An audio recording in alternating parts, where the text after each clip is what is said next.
So last night I watched the three-part docuseries Devil in the Family: The Fall of Ruby Franke on Hulu. The series details Franke's rise to prominence as a family influencer through her YouTube channel, Eight Passengers, which documented her life with her husband and their six kids. Watching the series, it's clear that Ruby was far more interested in exposing her family's life on the internet than any of them were, which eventually caused a rift in the family that would ultimately be further exploited by Jodi Hildebrandt, who was a counselor and Ruby Franke's eventual accomplice in abusing the four youngest Franke children. Now, I don't watch mom or family influencer content, but I do vaguely remember when Ruby and Jodi were arrested because it even permeated my side of the algorithm. And it also kicked up some conversations about the rights and safety of children at the center of all these family accounts. But the series of events laid out in the documentary didn't just reveal the fall of Ruby Franke. It was also painfully obvious that Ruby's abuse went unchecked for so long as a result of both individual and societal failures. Ruby's now ex-husband, Kevin Franke, was featured in the series, and the more the story unfolded, the more I was confused as to why he didn't have an orange jumpsuit. I absolutely do not intend to take any blame away from Ruby Franke and Jodi Hildebrandt. They literally had these young kids tied up and starved and subjected to literally unimaginable abuse.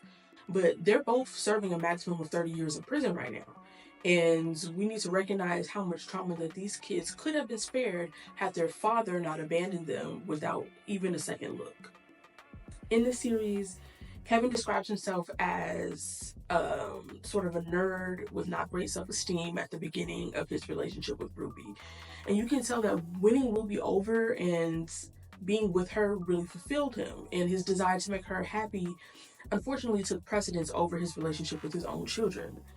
It was his allegiance to Ruby that made him cast aside every suspicion that he had of Jodi Hildebrandt and her cult-like erratic behaviors, and later allow her to move inside their house.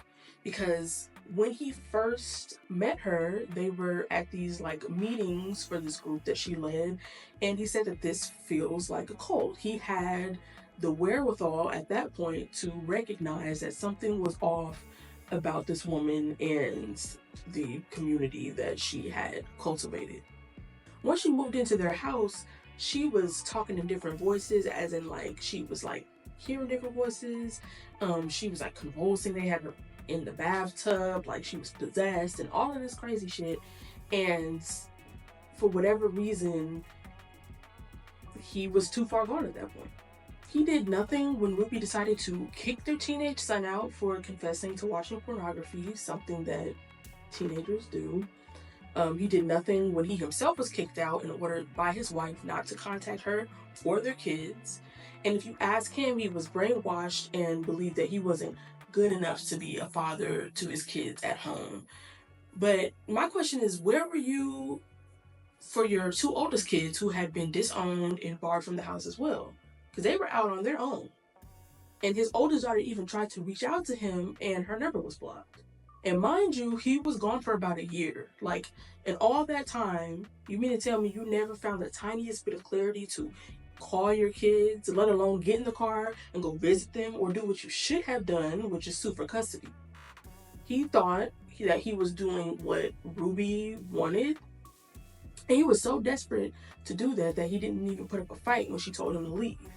He didn't even believe that the abuse had occurred at first. And regardless of what he did and didn't know about what was going on behind closed doors in the house, I feel like you knew that your kids were existing somewhere without you, and that really should have been enough. Because hindsight is 2020, and I know that he probably sees this as one big chunk of his life, but I really see it as a consistent failure.